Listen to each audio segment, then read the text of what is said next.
Well, Gonzalo was telling you about unit testing, which is the basis to carry out this type of programming strategy. Our idea is to share with you the perspective of a developer, how he can carry that out to support this testing, which we're going to see at the end for the testability thing, and then the things that can be done directly to be able to try them out, test them, and see how they can help you. This test-driven development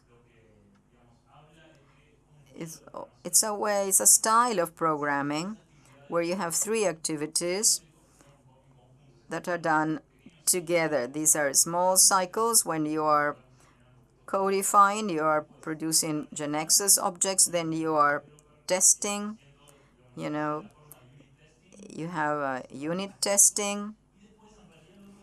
And then the other thing is that once that's working, the methodology is producing, you have to think about the design, this is working, and then I have to do this refactoring so that you understand this. I mean, the TDB is that tests are written first, that's a great difference, and then you write the code that is going to comply with that test. So first you write the test, then you code the objects and functions that are necessary for that test to be run. And then once it is tested, then you say I've complied with this test, I can go on to the next one. And this doesn't mean just changing the order of the activities. There's something stronger behind, as Gonzalo said. Firstly, it is important to have an automated unit testing so that we don't have to do it by hand, manually every time. And the other thing is that we have somehow to understand how we can decouple from the dependency. That means writing codes and modules that are decoupled, which is a very good feature when we test applications. And this is something I will describe when I describe the concept of testability. So this is TDD in its purest form. What's the process? Firstly, you write a test in platforms from Java to JUnit. In the GeneXus community, we have something that is a unit for this purpose. Then you see how to execute it. You write the unit code, and if you can execute it, you have to go back so that these functions fulfill their purpose. And then we have also to think of the refactor, which is the fifth step, which is to see how the design of our application looks like. Otherwise, we might have to encapsulate something more, or we see whether we are using the function that GeneXus provides, and so on until we have completed the system with all its functionalities. This is a simpler vision of what I just said, but in summary, we have to have the whole TDD process. We have to see what fails and run the tests again to fix it. So we are not much used to this kind of operating in the community, and we have to see in which contexts we can use this process. Sometimes it's a way of forcing unit testing, which is one of the good practices we wanted to tell you about. Some of the benefits of unit testing. What's interesting is that it reduces the time of finding bugs or incidents, because we are making small portions of the code and we can quickly understand where the bug is, or if we introduce the bug at a certain point in time, we know that the time when we introduce it is such and such, and then fix it quickly. Then we can have a good specification of our product through the test. Looking at the test, we know how the product is going to perform. And also the idea is to start diminishing complex codes and have shorter codes in smaller portions. We also send messages by consoles, and we want to start reducing these messages also to get quick feedback of what's not working. And finally, the idea, I don't know whether you know what this acronym means. KISS is a way of keeping things simple. Keep it simple. And the other acronym, YAGNI, means you are not going to need it. So you're probably going to write things that you won't need. So if what you are doing does not help you to have a good score in the test, well, then when you get the OKs, this means that you've done enough. And maybe the test does not have all of the functionalities, but it fulfills the function. So this is a way of starting rethinking things in order to introduce unit testing, and afterwards we are going to put these things into practice in exercises with the teams. Continuous integration. We have mentioned it when we described the X server. This concept of continuous integration, so CI, can be used in different points or with a certain scope in order to set up automatic bits, for example, as Silvia said. But if we have automatic tests, for example, too, we can link them. So after the bit, we can execute the tests, and then we can have automated things to go from one environment to the next. A consolidated environment can be passed on to another one, etc. The CI process will depend to a large extent on the version of the code you have to generate and compile. And then when we think of continuous integration, we start thinking about things like quality assurance, for example, reviewing the codes. We could take a tool, which is a security scanner, and we could run it automatically, and once it's run, it is a verification, and then we can deploy, run the tests, etc. And this is one more way of implementing it. But everything will depend upon the environments that you are managing. In some contexts, it can be production or training, where we want to execute the tests. Sometimes we have different sets of tests for different environments. Therefore, the process itself will be defined by your work system to a large extent. Silvia also mentioned some of the advantages of continuous integration. It tries to eliminate problems during the staging when we go from an environment to the next, or want to do a promotion, or want to make sure that a thing functions, and we have to make sure that something we've done has not broken something else. Therefore, it is used for regression and to automate the whole process. And what I wanted to describe more in detail is testability. Testability is one more quality attribute. The software has to be secure and the performance has to be good. It's also another quality attribute, as well as usability. Testability, the capacity of being easily tested, is also an attribute of quality. So what is testability? We say that testing is questioning a product in order to assess it. And testability will help us answer the questions more easily. It entails everything we can do in order to test the application faster and get more information. As a developer who is doing unit testing or are working with other people who are testing the application, this property reduces the testing time. And everything that makes the testing slower, of course, reduces testability.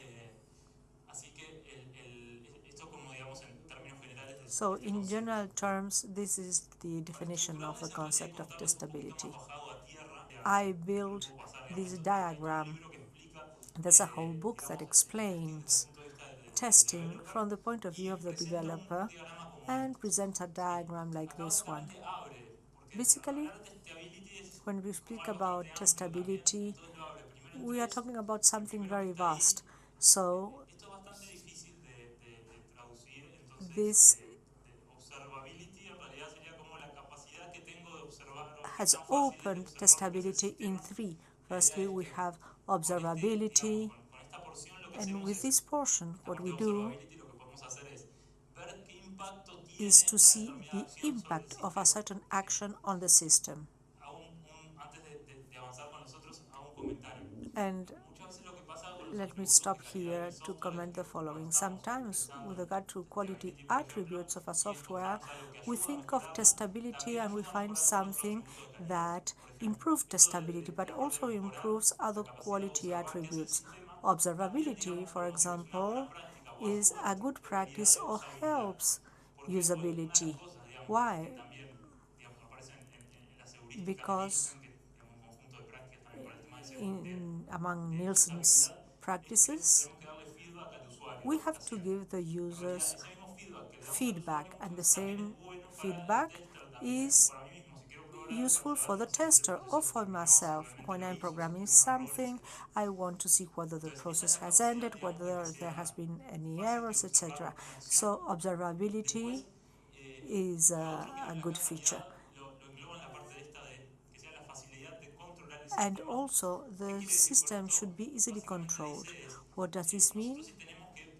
If we have to analyze the costs of a large system, a specific module, or a process that has several steps, we have to test several steps at the end, and sometimes we have to have a whole set of tests and follow various steps. For example, for a purchase order, we have to test other steps before getting to the one we really want to test. And sometimes a bug has been reported and we only needed 5 minutes, but it took a long time. So this notion of being able to control the system means designing the system in such a way that if there is dependence, we start decoupling them. And this is something I already mentioned, decoupling dependence. It also speaks here about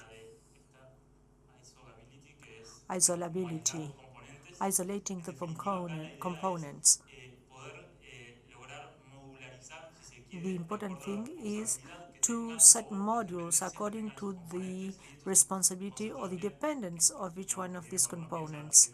When we think of the architecture of the system, this is another feature.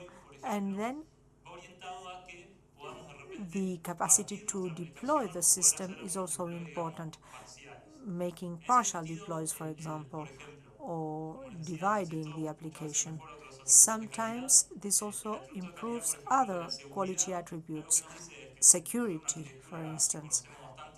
There may be, for example, a front end and a back end, an architecture we are familiar with, and we could very well use something very simple, to environments. So if we want to have certain objects in the back end, others in the front end. Well, we don't need to have the same set of objects in each one.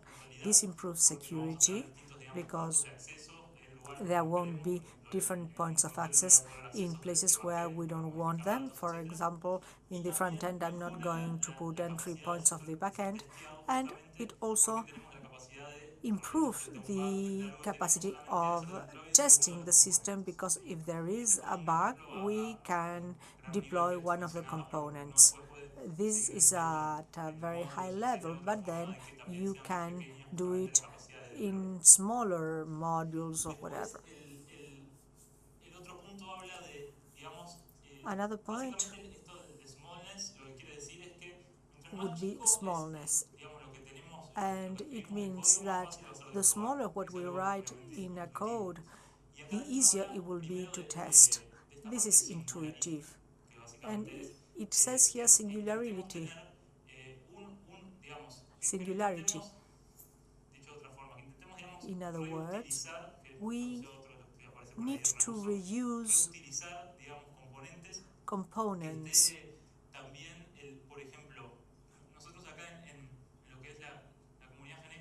In the GeneXus community, when we use the tool, we have the capacity of having a standardized database. Unless we make something redundant, usually we don't have the same tables, etc. So GeneXus brings us something good in this part of singularity. And we have to think of other levels too. This is at one level of the database, but we could reach other levels. For example, let us control the entry point to certain softwares. At a higher level, it would be a menu. For example, if I have several entries of the menu for the same objects, same screens, etc., probably this will oblige the person who is testing the system to go in through different points, and this will take more time than the level of abstraction. Obviously, with GeneXus, we have a much higher level of abstraction, and we have to take advantage of good practices, the ones that you've seen in the morning and now, and let us use the functions that GeneXus offers, and let us not do things by hand using an SQL command or native things inside GeneXus, because probably that's something that has already been done, and therefore we need to take something that has a higher level of abstraction and is going to work better. Now, with regard to efficiency, I could say that it is associated to patterns.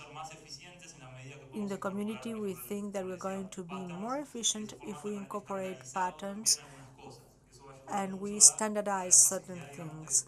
This will increase the testability. And finally, the reuse. The reuse is very much linked to the efficiency of the process, and it is necessary to bear in mind that there are certain things that can be reused, not take an object and in order to test something we take the same object and we repeat the code in order to do the same thing. We could have taken a parameter and encapsulated the code there. So I hope you have understood what we mean by all these concepts that are already in the industry, and that I tried to explain with concepts. Here I have some more examples. Everything related to the logging of the application, everything that is recorded is useful, and also the time stamping will let us know when something was done and will help us test the application. Everything that we can see in real time inside the application will also be useful. A classical example would be that printers did not have displays, but now companies have printers with displays. So when you have a printing queue, you know whether your work is there or not, and if there's an error, you will know where it comes from. But this is a very basic example. In order to test the applications, especially the Java applications and the indicators for Java. We have several indicators, as you see here, and then we can check the consistency inside the application, and we also can use everything GeneXus bring in order to establish the location, which is also associated to dates, etc. In fact, the thing has to do how in coding, so we have to write codes that can be understood. If you have to go back on the code, it's easy to maintain, or if it's a tester, that it's easier to understand if you can understand the code.